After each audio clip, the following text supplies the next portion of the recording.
Restoration. My name is Matt. Glad you could join us on this Shabbat or whatever day you were watching this message. We're glad you're hanging with us as we continue through the scroll of Leviticus. We're spending a year on the Jewish calendar going through the 5 books of Moses. Genesis, Exodus, Leviticus, Numbers, and Deuteronomy is foundational to understanding the God of Israel and his heart to bring all of creation back to himself.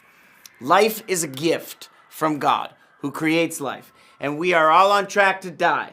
And God wants us to live forever with him, so he gave ancient Israel instruction, that is the word Torah, on how to maintain life, respect life, enjoy life, and be grateful for the gift of life. And according to the traditional counting of the Omer, the 50 days between Passover and Shavuot, today is May 17th, 2025, is the 34th day of the counting of the Omer. Now, Abraham Joshua Heschel wrote a book called The Sabbath. It's meaning for modern man. And in it, he says this: Judaism is a religion of time, aiming at the sanctification of time. Judaism teaches us to be attached to holiness in time, Kedusha. We talked about that the last few weeks. To be attached to sacred events, to learn how to consecrate sanctuaries that emerge from the magnificent stream of the year. The Sabbaths are our great cathedrals. And he says Jewish ritual may be characterized as the art of significant forms of time, as architecture of time. Most of its observances, Judaism, the Sabbath, the new moon, the festivals, the sabbatical, and the Jubilee year, they all depend on a certain hour of the day or a season of the year. And then he continues and he says the meaning of the Sabbath is to celebrate time rather than space. 6 days a week, we live under the tyranny of things of space. On the Sabbath, we try to become attuned to holiness in time. And God's design is that we pay attention to holiness in time, Kedusha in time, complete otherness in time. Shabbat and the extra days that are called Shabbatot, the Sabbaths, the weekly celebration of Shabbat, as well as the holy days, the completely other days, the holidays that we're going to look at that occur throughout the year on the Jewish calendar. Some of them are mentioned in the book of Exodus, but the first full list of these completely other days are found in this week's Torah portion in Leviticus. And this week's Torah portion is called Emor. It's to speak. The Lord speaks to Moses, commands him to speak to the priesthood in chapter 21 and chapter 22 of Leviticus. And then the word is repeated again, this time to the whole congregation of Israel standing at Mount Sinai. It says in Leviticus 23 and verse 1, then Adonai spoke, Emor, to Moses saying, speak to the sons of Israel and tell them, these are the appointed moadeim of Adonai, which you are to proclaim to be holy convocations, my moadeim. This section of completely other days that follow for a completely other people, the Jewish people, is key to understanding Israel's complete otherness. The Jewish people are a kingdom of priests. We are a completely other nation, a holy nation. Our distinctiveness is rooted in the presence of God, which dwells with the people. And in order to remain in the presence of God, the Lord gives us things to do so that we can be a completely other people. These include circumcision and Shabbat and the festivals and foods that are unclean for us that we are not supposed to eat. All of these things are a part of being a completely other nation. They are a part of the Jewish people being distinct, unique, and living out our collective Kedusha, our holiness, our complete otherness. This is why in this Torah portion, God speaks to Moses first to the priesthood regarding their uniqueness within Israel, and then he shifts to the entire congregation of Israel, as in the whole Jewish people who are gathered at Mount Sinai. And he says to them, he talks to them about his moadeim, these feasts or celebrations, the holy days or holidays. They are completely other days. Nowhere in the Bible are the feasts called Jewish holidays. They are called the feasts of the Lord. He gives them to us for a rhythm and a cycle that never stops, to build up to build in reminders of all the things God wants us to remember, knowing we would forget. He built in reminders in the calendar itself that completely other days that are different than all the other days in the calendar. The Lord gives the Jewish people these days so that we don't forget him in all that we do, and that he is who makes us distinct. And the reason for our distinction is to be a blessing to the nations. In Jewish thought, a sacred time or completely other time is long before sacred space, like the tabernacle or the temple. We have holy places and a holy city, Jerusalem, and we have a holy people. But the first thing that God calls kadosh, the first thing he calls completely other, is the day Shabbat, the seventh day. Then he gives us other days that are holy on a completely other calendar that we're to treat like Shabbat, set aside, special, holy, completely other days. They're not like any other days during the year on a calendar that's not like any other calendar in the world. So Leviticus in verse 2 gives us a new term in the Bible. It's holy convocations or mikra kodesh. These holy convocations, these completely other occasions, these completely other meetings. They're times when the people of Israel gather for appointments with God. The root word mikra, it can mean to proclaim or an invitation. And these completely other meetings are invitations from God to his people. It's like a Google it's like a Google Calendar invite. You get an email from God that asks for a reply to an appointment. And if you hit accept, the invite shows up on your calendar as an appointment. The first cathedral in time is Shabbat, and it happens to be once a week. In the list, the first appointment happens to be every Saturday, Friday night to Saturday night. The first in the list of these special days, these moadeim. Shabbat is the holiest day of the year, the most completely other day of the year. And in Leviticus 23 and verse 3, it says, work may be done for 6 days, but the seventh day is a Shabbat of solemn rest, a holy convocation. You are to do no work. It's a Shabbat to Adonai in all of your dwellings. The word in Hebrew, melekah, is the word for work. The root word is to send or assign. It's the same root word for the word angels, which is malach. They are beings that are sent for an assigned task, for specific work to do. As angels do their assigned work, so human beings have assigned work to do. And on the Sabbath, we cease from that assigned work. Shabbat does not mean rest. Shabbat means to cease. And the commandment is to stop your regular work that you were assigned on the other 6 days. Do not do that work on the seventh day. Why? Because it is a Shabbat to Adonai in all of your dwellings. The Sabbath, the seventh day, belongs to the Lord. And the Jewish people are commanded by God to cease from our assigned work on Shabbat and celebrate in our homes together. Joy is key to the celebration of Shabbat and all of these special days. All of these completely other days are celebratory. They are joyful. What most people who do not practice Shabbat seem to think is that Shabbat is full of all of these restrictions, all of these things you're not supposed to do, and all of these rules, and people will say, it's all so legalistic. And while legalism does exist in Jewish practice, you have to understand that legalism is from human beings, it's not from God. Legalism is how man-made rules and interpretations are applied to ourselves, but more importantly, mostly the way we apply it to others. What God commands is clear. It's the interpretations and the rules we create for ourselves and then force on others that can become legalistic. Observance of commandments does not have to be legalistic by nature. So God's design is that we pay attention to holiness in time, to this kedushah in time, to the complete otherness in time.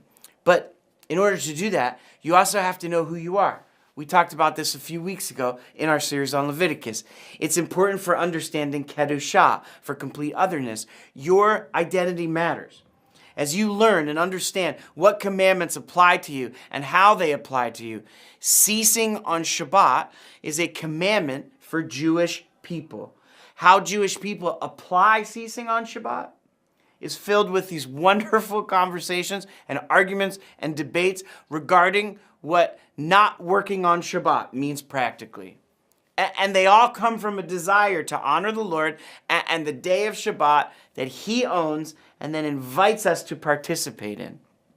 If you are not Jewish, you do not share the same obligation as the Jewish people. Listen, you can, and you are invited to cease on Shabbat and make it a part of the rhythm of your week. It's important that we say here at Restoration, we do not believe that Gentile followers of Jesus are in sin for not celebrating Shabbat. Would it be instructive or useful or helpful in understanding Jesus and faith in Jesus for Gentiles? Of course. As long as it comes from a place of invitation to grow deeper in one's faith. We cannot condemn people who do not do the same things as us, and we should not force others towards our own interpretation that we make for ourselves. Part of this is because for a very long time, the capital C church, beginning with the early church fathers from 100 to 400, forced Jewish followers of Yeshua to stop practicing Judaism, and they made it theologically difficult for Jewish followers of Jesus to practice circumcision, Shabbat, the festivals, and not eating unclean food. Yeshua and the apostles in the New Testament, they make a distinction between the obligations of Jewish people and of non-Jewish people, but none of which have anything to do with salvation, but rather have to do with the process of kedoshah, of holiness, of complete otherness. Jewish identity still matters for Jewish people, just as the identity of Gentiles matters equally for people from the nations. Jewish people have been told theologically that they are set free from the obligations of the Torah because of Jesus. But this is not true, because Jesus is the Torah. What Jewish people actually need to be set free from is what everybody needs to be set free from, which are man-made obligations that are not commanded by God. People make up all kinds of rules. We say all kinds of things are from God. You shouldn't say God said if God didn't say in the scriptures. The Jewish people, for Jewish people watching, I want to encourage you to not let the misuse of man-made rules keep you from understanding Shabbat. And don't throw away the invitation from God to participate in the joy of these celebrations. And for Gentile people watching, it's really the same story. You don't let the misunderstandings and misapplications of the Torah and Torah practice or the theological nuances make you throw away the invitation to participate in the joy of these celebrations. As we're talking about holiness and time, we also have to talk about different calendars and how days and months work in the Bible and now. So we have to start with days. In Genesis, in the Genesis creation account, time is governed by the sun and the moon, which gives us evening and morning. Days begin in the evening and end at sundown on the next day. It comes from Genesis 1 and verse 5, where it says, "So there was evening and there was morning one day." Evening is the start because there was evening and then there was morning. So the next verse in Leviticus 23 and verse 4, it says, "These are the appointed feasts of Adonai, holy convocations, which you are to proclaim in their appointed seasons." Now, all of the festivals that are listed in Leviticus 23 after Shabbat occur at the same time every year. But they also seem to move because the world we live in follows a solar calendar called the Gregorian calendar. They don't move on the Jewish calendar, which is lunar. And in order to make the lunar calendar and the solar calendar match, there have many adjustments that have been made to the Jewish calendar over a very long time. This is what the Jewish calendar looks like. There's 12 months. And interestingly, all the names of the months on the Jewish calendar have Babylonian names. because of the Babylonian captivity. When Israel returned to the Promised Land, they had adopted much of Babylonian culture and understanding and incorporated it into all of the yearly cycles and the months. The calendar is based on the moon. Days start at night. Months begin with the appearance of a new moon. The word Chodesh literally means new moon, which is why it's translated into English Bibles as month. A new moon begins a new lunar month. In a great article from the website My Jewish Learning, they talk about the months of the Jewish year and how they reflect the phases of the moon. It can be most clearly seen in the lengths of months. On the Gregorian calendar, months vary between 28 and 31 days. In order to make a solar year of 365 days, or in a leap year, we add a day, there's 366. But on the Jewish calendar, months are either 29 or 30 days long. That's because in a lunar month, the length of a lunar month is 29.5 days. So months always have to begin with a new moon. Since the 12-month lunar year is a few days shorter than the solar year, strict adherence to a lunar calendar would mean that the holidays would eventually take place in the wrong season. We would celebrate Hanukkah in the middle of summer. Therefore, in an attempt to coordinate the lunar year with the solar year of the Gregorian calendar, Judaism worked out a system of 19-year cycles in which there are 7 leap years.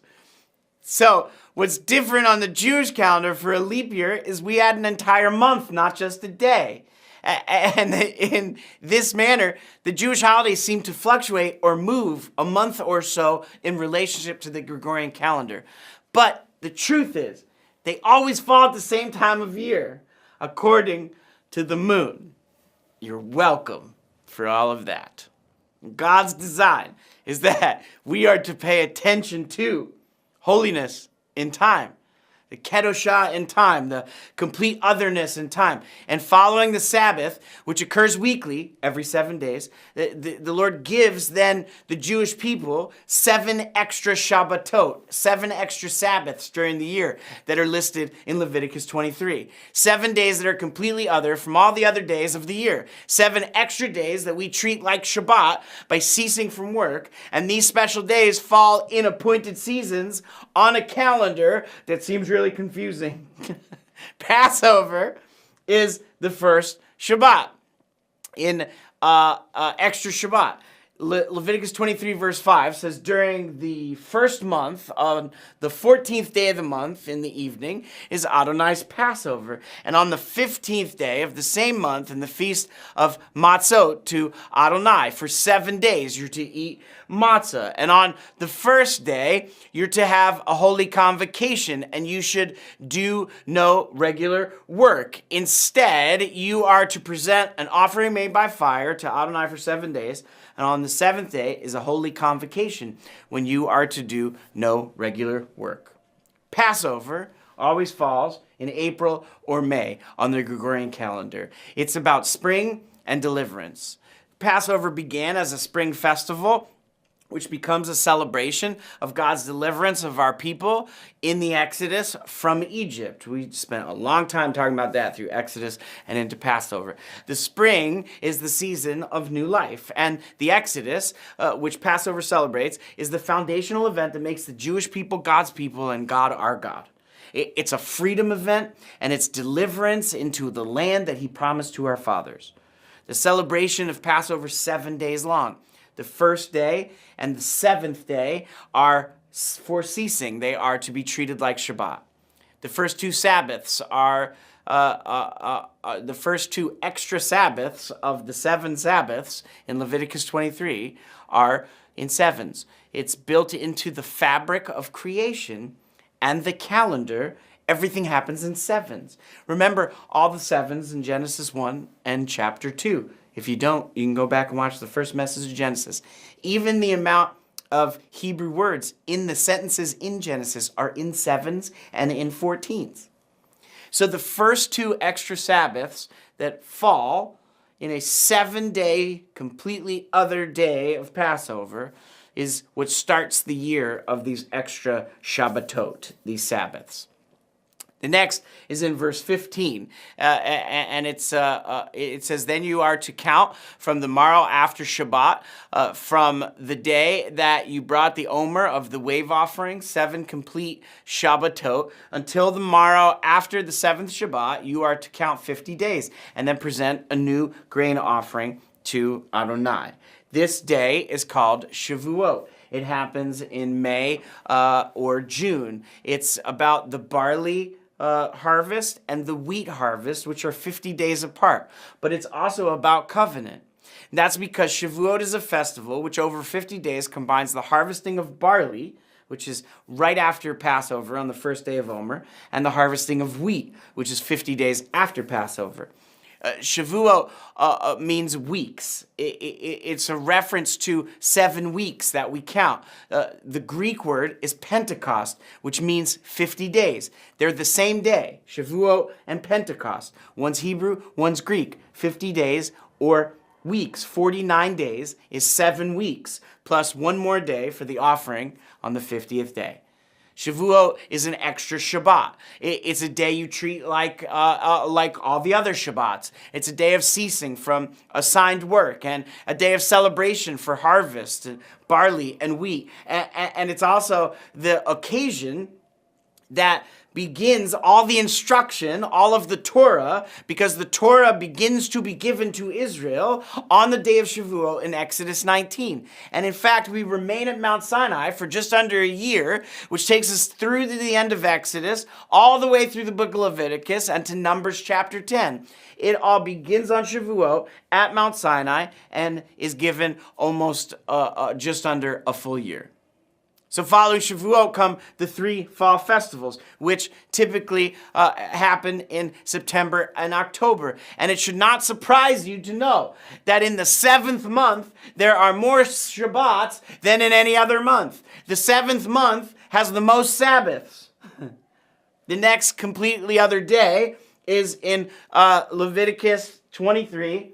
And in verse 23, Adonai spoke to Moses, saying, "Speak to the sons of Israel in the 7th month, on the first day of the month, you are to have a Shabbat rest, a memorial of blowing shofarot, a holy convocation." So this day in the scriptures is called Yom Teruah. It happens in September or October on the Gregorian calendar, and it's a day for blowing the shofar and for repentance. It's a day for sounding the shofar, and later Yom Teruah becomes known as Rosh Hashanah. As the sound of the shofar ascends to God, it serves as a reminder for our need to repent and return to God. And Rosh Hashanah begins a 10-day period that leads to Yom Kippur, called the 10 Days of Awe. And those 10 days focus on repentance corporately. And the shofar blasts, the sound of the shofar, are actually announcing the pilgrimage for Sukkot that will occur 2 weeks later in the month. Verse 26, it says, "And the Lord spoke to Moses, saying, however, the 10th day of this 7th month is Yom Kippur, a holy convocation for you. So you are to afflict yourselves. You're to bring an offering made by fire to the Lord." Now, Yom Kippur is the Day of Atonement. It happens in September or October, 10 days after Rosh Hashanah, and it's about fasting and atonement. Yom Kippur is the Day of Atonement. It's the day we deny ourselves by fasting from food, and God hears our prayers and forgives us as a people corporately.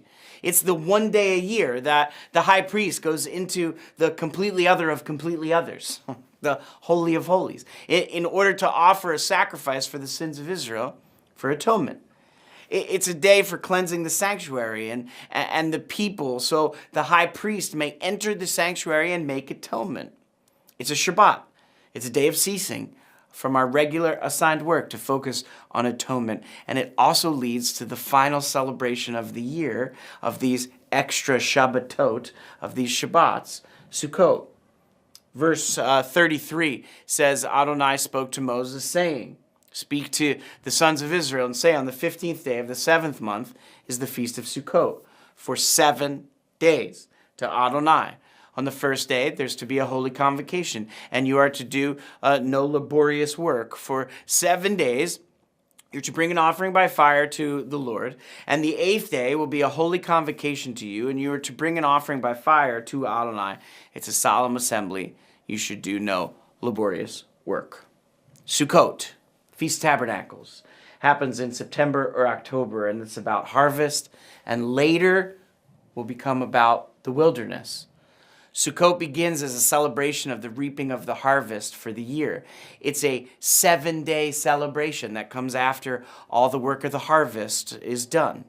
It's a time to gather and celebrate with food and family and friends with great joy because God provided for all of our needs. It also will become, in the book of Numbers, which we're going to go through when we finish Leviticus, is a remembrance of the 40 years in the wilderness before we could go into the promised land.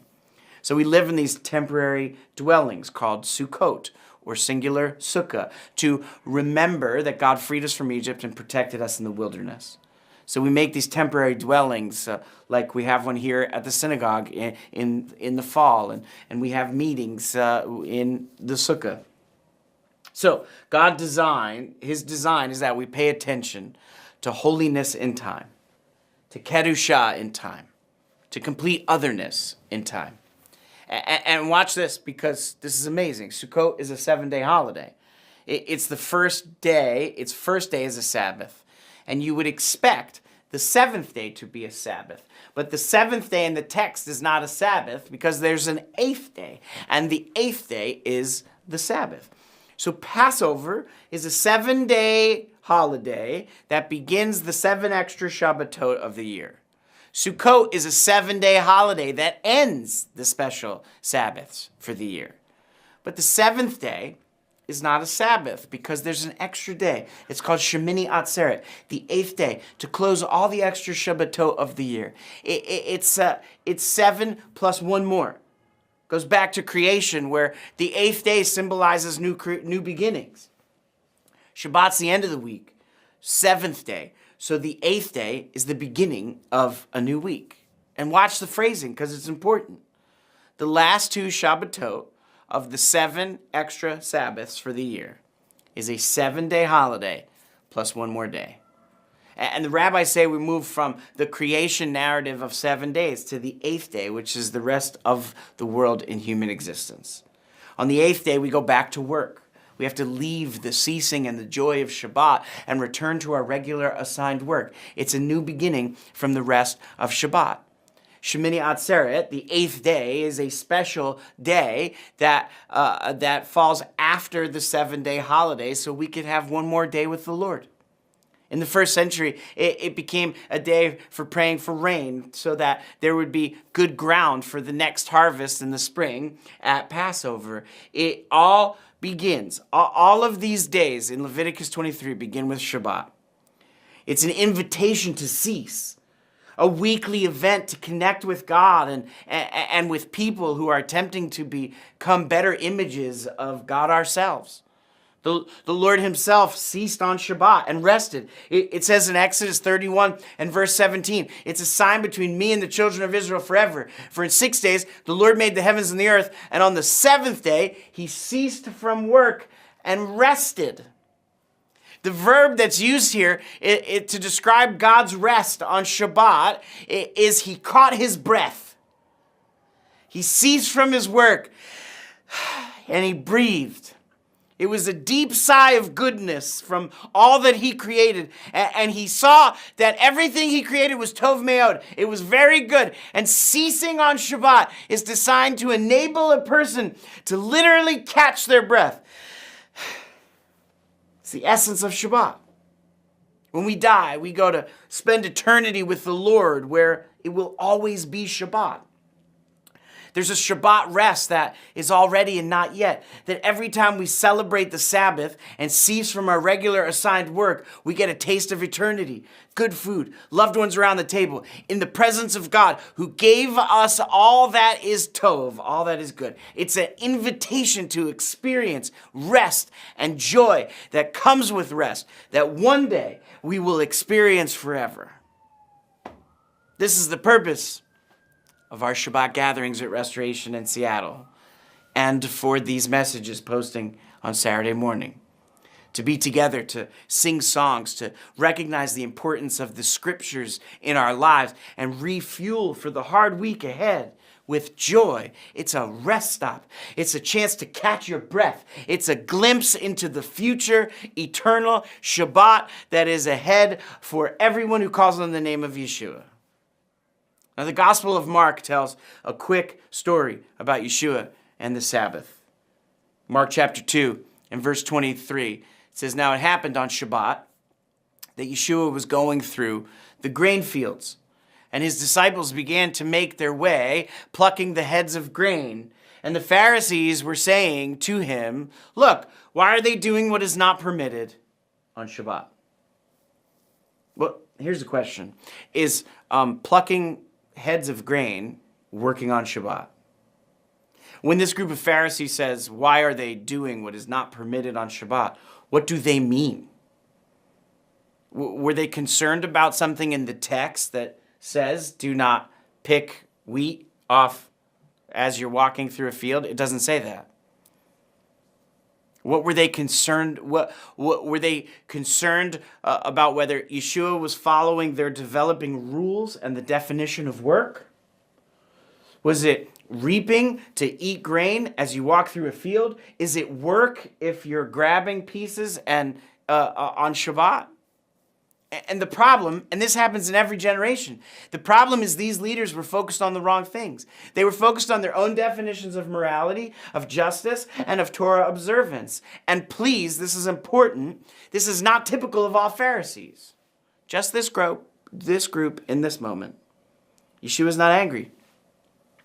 Instead, he just points out something King David did that's actually against the written Torah, in which he didn't get in trouble. And he said to him, "Haven't you read them? Haven't you read what David did when he was in need and he and those with him became hungry? How he entered into the house of God when Abiathar was the high priest and ate the showbread, which is permitted only for the priest to eat, and gave some even to those who were with him?" Like, David was not allowed to eat the food in the temple courts because he's not a priest. And also, it seems like God was okay with it because he was hungry. Is it because David was king that he was allowed? I think what Yeshua is saying to them is, look, guys, I was hungry. My disciples were hungry. They're snacking. This is not nearly as bad as what my relative, King David, did. There's no sin being committed. We're just enjoying the Shabbat as we walk with our friends, eating as we go. And I think you're missing the point, so let me tell you the point. Then he said to them, "Shabbat was made for man, and not man for Shabbat." This is not a revolutionary statement to them. Yeshua is reminding them what they already know as Jewish leaders, as Jewish people. Of course, God gave Shabbat as a gift to the Jewish people. We know the story, but they were also using these extra man-made rules to stifle and oppress people instead of letting the people breathe, rest, enjoy, and get a glimpse of eternity. And the truth is, you and I do the same thing. And we need to stop. We need to come back to the point. And then Yeshua really freaks them out. He takes it a step further, and he says, "Shabbat belongs to me." He says, "So the Son of Man is Lord, even of Shabbat."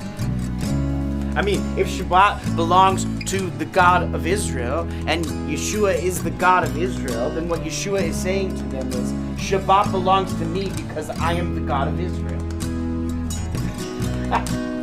Whoa.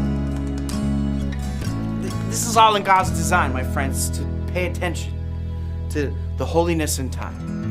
Kedusha in time, the complete otherness in time, that we attempt to understand these days that we are living through a completely different lens than the other people around us.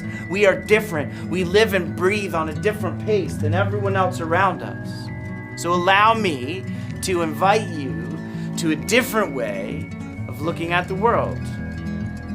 One that pauses, that ceases, one that rests in the idea that the God of Israel is in control of all things. We should work hard with our assigned work, and we should also cease and rest just as hard every Shabbat. And in the other 7 days that we treat like Shabbat throughout the year. Also, we don't forget to accept God's invitation to cease, to breathe, and to enjoy times that God gives us that help us find a glimpse into eternity. After all of time belongs to Him. All that He created, including you, is totally God. It's very good. I love you guys, and I will see you next week as we continue.